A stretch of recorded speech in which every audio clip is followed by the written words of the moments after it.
Hello, Sunshine. I want to talk about a vastly underreported story, a story that became hot only after Wikileaks published some 700 pages of classified official Guantanamo detainees assessment documents. I found one document in particular interesting. Indeed, the German magazine Der Spiegel brought my attention to the story, which at first seemed simple enough, but once I did my research, I realized that there is more to it than meets the eye. Much more. Indeed, this story is based upon documents in the public domain, mostly court documents. The Wikileaks document merely shows how far interrogators go to bend the truth. Now, meet Mr. Mohamedou Slahi, aka Salahi. He was born in Mauritania, a nation at the west coast of Africa. He is now and was for the last 9 or so years a detainee at the American concentration camp Guantanamo. His story actually begins back in 1990 when he went from Germany, where he studied, to Afghanistan to join Al-Qaeda in its fight against the Russian-backed communist government in Afghanistan. I have that information from a decision of the Court of Appeals for the District of Columbia, but I'll come to that later. Of course, I have to remind you that at the time, the United States also supported Al-Qaeda in Afghanistan, so nothing special here.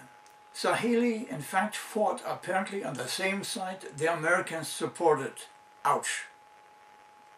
While he underwent training, he swore allegiance to Al-Qaeda, but never ever engaged in military actions against the US.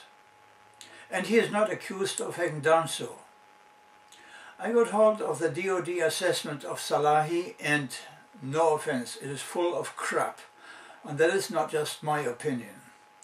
Indeed, it is the opinion of the military prosecutor who resigned from the case because he could not in good conscience continue a case knowing that Salahi had been tortured for years. And no, I'm not talking about waterboarding here. By the way, the article points to the fact that every time torture is alleged miraculously, the tapes that existed disappear. So, let's look for a moment at what we are talking about. Salahi was first arrested in Mauritania when he went there to visit his ailing mother. While in detention in Mauritania, he became the victim of torture tourism and, on demand of the US government, was shipped to Jordan, where he was tortured for 8 months. From Jordan he was shipped to Guantanamo, where he is being held without trial ever since and apparently will be held indefinitely. Sometime in 2005 he filed a habeas corpus motion which, during its course, brought even more disturbing details to light. Let's see now. While he was held in Guantanamo, General Geoffrey Miller authorized what has now become the preferred term, i.e. enhanced interrogation. When that didn't yield the desired results, Donald Rumsfeld, himself a war criminal who participated in defrauding the public by falsely claiming he knew where Iraq held weapons of mass destruction, now authorized the torture of Slahi. When all torture did not get him to confess, he was blindfolded and shipped out to sea to make him believe he would be executed. Slahi, like most of us would have, began to say yes to every suggestion his interrogators made, yet apparently his torture continued, and members of the DoD exploitation team actually witnessed the torture.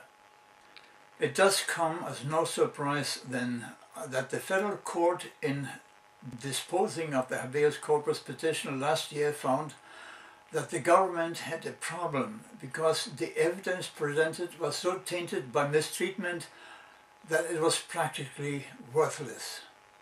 The court held that the government had the burden of proof that Salahi was in fact a member of Al-Qaeda at the time of his arrest. Indeed, the court found, and the Court of Appeals referred to it, that Slahi in March of 1992 returned to Germany and claimed that he had severed all ties to Al-Qaeda. There was a small problem though for Slahi. His brother-in-law still had connections to Al-Qaeda, and Slahi from time to time met with him and even sent him money, though he claimed for other reasons than to support Al-Qaeda.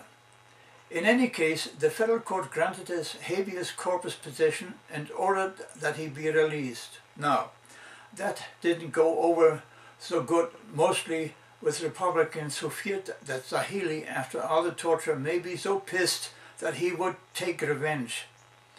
But then all wasn't lost. Eric Holder filed an appeal. Now, on appeal, the government argued that Slahi had the burden of proof that he in fact had severed ties to Al-Qaeda. Except, of course, Slahi, being held in the Guantanamo concentration camp with limited communication, would have a hard time to prove anything, let alone get witnesses who would testify that he now hated Al-Qaeda. The Court of Appeals did not overrule the lower court decision entirely. It even cited the lower court in reference to the torture findings. It finally remanded the case back for further findings. Can you imagine the uproar the Republicans started when the lower court ordered Slahi's release? Come to think of, I would not be surprised if Salahi is so pissed that he indeed rejoins Al-Qaeda. I mean, what do you expect? How would you react if you get tortured for 7 years? Salahi in turn expressed an interest to join his brother in Germany instead. Oh wait, did I tell you that the German intelligence service BND had an issue with one of the statements in the DoD detainee assessment? That document claimed that Salahi was the cell leader of a Duisburg Al-Qaeda cell, except that the BND has never found any evidence that there even is a cell in Duisburg. The interrogators simply made that up. Now, do you understand why the prosecutor withdrew from the case? By the way, I wrote a book about the torture activities in Bagram and included evidence, disturbing evidence. Salahi is not the only victim of America's torture tourism. Meher Arar of Canada was another one who turned out to be innocent. Canada had the decency to pay him $8.9 million for the pain, suffering and humiliation he had to endure. Binyam Mohammed of the United Kingdom is another one who ended up in Guantanamo and was innocent. After he was released, when he sued in the UK, the United States threatened no longer to share intelligence with the UK, and sure enough, the British courts caved, but the UK eventually paid him $1.6 million as compensation. German national Khalid el-Masri wasn't that lucky. He went on a vacation trip to Macedonia, was confused with al-Masri, a known terrorist, arrested, turned over to the CIA and outsourced for torture. The mistake was discovered quickly, yet he was kept in detention for weeks and only released after Angela Merkel protested and Condoleezza Rice intervened not once but twice. He was dropped off in the middle of nowhere, somewhere in Macedonia. El-Masri sued in the US, but the United States Supreme Court doesn't share the moral values other countries have, and his suit was dismissed. Truly a proud achievement of the Republican-controlled court. Ever since, the situation in the US has worsened by the day. Now Republicans go after the elderly, trying to cut their retirement insurance plans so that they can pay for the tax cuts they give corporations and the rich.